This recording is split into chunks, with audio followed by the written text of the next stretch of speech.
Halo teman-teman, jumpa lagi di Batalion 12, ruang pembahasan politik dan militer.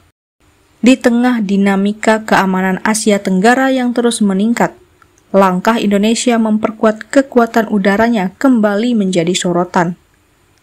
Beberapa media dan analis dari negara tetangga melontarkan kritik yang cukup tajam. Mereka menyebut bahwa meski Indonesia telah mengumumkan pembelian 42 jet tempur Rafale dari Prancis, armada tempur Indonesia masih tergolong kecil dibandingkan luas wilayah yang harus dijaga dan potensi ancaman di kawasan. Komentar ini sontak memicu perdebatan. Sebagian menilai kritik tersebut berlebihan, sementara yang lain melihatnya sebagai refleksi realistis dari tantangan besar yang dihadapi Indonesia dalam membangun kekuatan militernya. Seperti yang kita tahu, Indonesia adalah negara kepulauan terbesar di dunia dengan lebih dari 17.000 pulau dan luas wilayah udara mencapai jutaan kilometer persegi. Namun jika dibandingkan dengan luasnya ruang udara tersebut, jumlah jet tempur aktif Indonesia memang masih terbatas. Saat ini TNI Angkatan Udara mengoperasikan campuran jet tempur seperti F-16 Fighting Falcon, Su-27 dan Su-30 Flanker buatan Rusia, yang sebagian sudah berusia 2 dekade lebih. Kondisi inilah yang mendorong keputusan besar pemerintah untuk membeli 42 unit Dassault Rafale, jet tempur canggih asal Prancis yang disebut sebagai salah satu yang terbaik di kelasnya. Namun mengapa pembelian Rafale justru menuai kritik dari sebagian negara tetangga? Bisik-bisik tetangga menilai bahwa walau langkah ini strategis, jumlah 42 unit masih dianggap belum cukup untuk mengawal ruang udara Indonesia yang begitu luas, apalagi jika dibandingkan dengan kekuatan udara negara-negara lain di Asia. Sebagai contoh, Singapura memiliki lebih dari 60 jet tempur F-15SG dan F-16 yang selalu siap siaga. Malaysia juga tengah memperbaharui armadanya dengan FA-50 buatan Korea Selatan. Sementara Vietnam memperkuat diri dengan jet tempur Su-30 Mk2 yang sangat mumpuni. Di atas kertas, angka 42 mungkin tampak kecil, tapi di balik itu ada perhitungan strategis yang jauh lebih kompleks. Rafale bukan sekedar pesawat tempur biasa. Pesawat ini dirancang untuk menjadi omni-role fighter, artinya mampu menjalankan banyak misi dalam satu penerbangan. Ditenagai mesin Snecma M882, Rafale mampu terbang dengan kecepatan lebih dari Mach 1,8 atau sekitar 2,200 km per jam. Pesawat ini dilengkapi radar canggih, AC, yang mampu mendeteksi target hingga ratusan kilometer, bahkan di kondisi cuaca ekstrim. Sistem peperangan elektronik Spectra miliknya memberikan perlindungan luar biasa terhadap rudal dan radar musuh, menjadikan Rafale salah satu jet dengan kemampuan survivability tertinggi di dunia. Tak hanya itu, Rafale juga dapat membawa berbagai jenis senjata, mulai dari rudal udara ke udara, Meteor dengan jangkauan lebih dari 150 km, Mika untuk pertempuran jarak dekat, serta rudal jelajah, Scalp AG untuk serangan ke sasaran darat berjarak jauh. Dengan kombinasi ini, satu skuadron Rafale bisa melaksanakan berbagai jenis misi, mulai dari pertahanan udara, penyerangan strategis, pengintaian, hingga pencegatan. Namun di balik keunggulannya, pembelian Rafale juga tidak lepas dari tantangan dan kendala besar.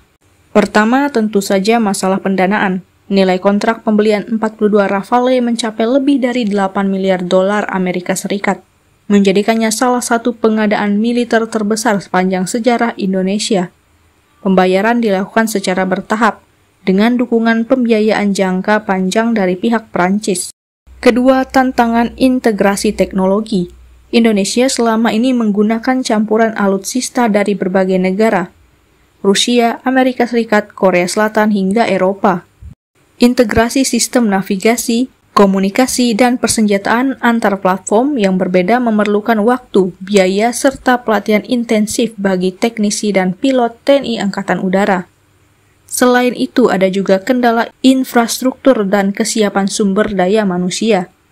Pangkalan udara yang ada harus disesuaikan untuk mendukung operasi jet sekelas Rafale, termasuk fasilitas pemeliharaan, logistik, dan simulator pelatihan. Belum lagi kebutuhan pelatihan pilot yang memerlukan ratusan jam penerbangan di dalam maupun luar negeri. Meski banyak tantangan, efek strategis dari pembelian 42 Rafale ini sangat signifikan bagi kawasan. Pertama, keseimbangan kekuatan udara di Asia Tenggara akan berubah. Selama bertahun-tahun, Singapura dianggap memiliki kekuatan udara paling modern. Namun, dengan hadirnya Rafale, Indonesia akan memiliki pesawat tempur dengan kemampuan sebanding. Bahkan dalam beberapa aspek seperti jangkauan radar dan peperangan elektronik justru lebih unggul. Kedua, langkah ini memberi sinyal kuat kepada negara lain bahwa Indonesia tidak akan tinggal diam dalam menghadapi dinamika keamanan regional, terutama di kawasan perairan strategis seperti Laut Natuna dan Selat Malaka. Ketiga, pembelian Rafale juga membawa efek ekonomi dan industri pertahanan nasional. Sebagian dari kontrak kerjasama mencakup transfer teknologi, pelatihan teknisi lokal, dan peluang kerjasama industri antara perusahaan Indonesia dengan Dassault Aviation dan Safran. Dalam jangka panjang ini diharapkan memperkuat kemampuan mandiri Indonesia dalam merawat dan memproduksi komponen pertahanan sendiri. Namun pertanyaan besar tetap tersisa. Apakah 42 Rafale cukup untuk melindungi wilayah udara Indonesia yang begitu luas?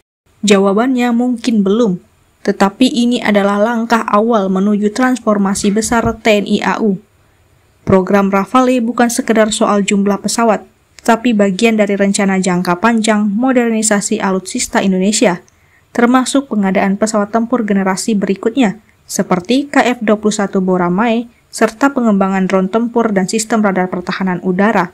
Dengan strategi ini, Indonesia tidak hanya bergantung pada jumlah, tapi pada kemampuan tempur terpadu yang menggabungkan teknologi, taktik, dan mobilitas.